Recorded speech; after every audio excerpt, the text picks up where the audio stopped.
Mēs visi esam citādi. Paskaties sev pa labi, pa kreisi.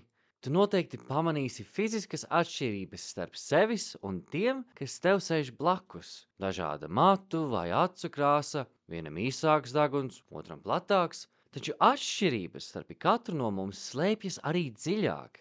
Jā, mēs visi piedzimstam ar līdzīgu sirdi, plaušām, smadzenēm, bet tās nav identiskas. Tieši tāpat atšķiras arī mūsu raksturi un intereses, kas veidojas mums miedarbojoties ar ģimeni, draugiem un apkārtējo pasauli. Šīs dziļās atšķirības fiziski nevar saskatīt. Tagad iedomājies, ka esi zivtiņa mazā akvārijā. Tev blakus kreisajam plecam stāv zilonis, bet labajam apgūlies ronis. Jums visiem dots viens un tas pats uzdevums - uzkāpt kokā. Starp jums vēl ir pērtiķis, vārna un citi. Tu saskaties ar ziloni, ar roni. Nu, tas tak nav iespējams. Protams, ka nav. Tagad atminies sevi kādā skolas klasē, priekšmetā, kurš varbūt tev tik labi nepadodas, kā tavam draugam vai draudzenei, un neskatoties uz to, cik daudz tu mācījies, nesaņēmi tādu atzīmi, kā gribēji. Tikpat iespējams šādas emocijas izjust visos dzīves rakursos, arī kā pieaugušam cilvēkam pasaulē, kura kā upe tevi katru dienu velk tuvāk jūrai, un tu citreiz jūties bezspēcīgs peldotai pretim. Kāpēc, lai peldātu pretim, nevis pastrāmi? Dzīvē citreiz tā gadās, pat neapzinoties, ka tu to dari. Vai esi kādreiz domājis par to, kā mēs katrs uztveram pasauli? Tas ir unikāls process, kas ir iekodēts mūsos jau no dzimšanas brīža. Iespējams, esi dzirdējis teicienu, ka divu vienādu sniegpārs no debesīm nenokrīt.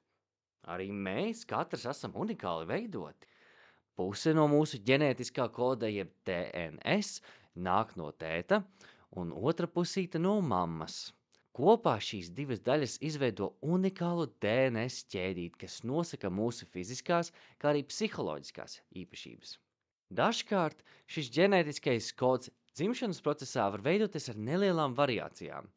Šīs izmaiņas, ko zinātnieki sauc par mutācijām, rada īpašus izaicinājumus un iedzimtas īpašības, kas ietekmē to, kā cilvēks uztver pasauli vai miedarbojas ar to. Tomēr izmaiņas mūsu uztverē un sapratnes spējas var rasties arī vēlākā dzīves posmā, negadījuma rezultātā. Statistiski lielākās pārmaiņas cilvēku psihē bieži rada smadzeņu traumas, kas var būtiski ietekmēt uztveri, uzvedību un reakcijas. Līdzīgi kā datorprogrammas vai aplikācijas, kuras laiku pa laikam tiek atjauninātas, ļoti nopietnas galvas traumām ir iespēja izmainīt iekšējo es un līdz ar to sapratni par ārējo pasauli, kurā tu un citi dzīvo. Datoros šādas izmaiņas ietekmē to veiktspēju, un bieži vien to var viegli atrisināt ar vēl vienu atjauninājumu. Taču, diemžēl, cilvēku smadzenes nav tik vienkārši izārstēt, un bieži vien šādi negadījumi atstāja ilglaicīgas sekas. Tāpēc vēlreiz paskaties sev pa labi un pa kreisi. Tagad padomā par to, kā ne tikai tavi tuvie ģimenes locekļi, draugi, bet arī tie, kurus nepazīsti, tev apkārt redz pasauli. Tu iespējams pamanīsi kādas izteiktas manieres tiem, kuri smaida un nebaidās skatīties tev acīs, un varbūt kādus citus, kuri nejūtas tik ērti savā ādā. Nedaudz pasmaida pretim, bet acis pēc brītiņa nolaiž uz zemi.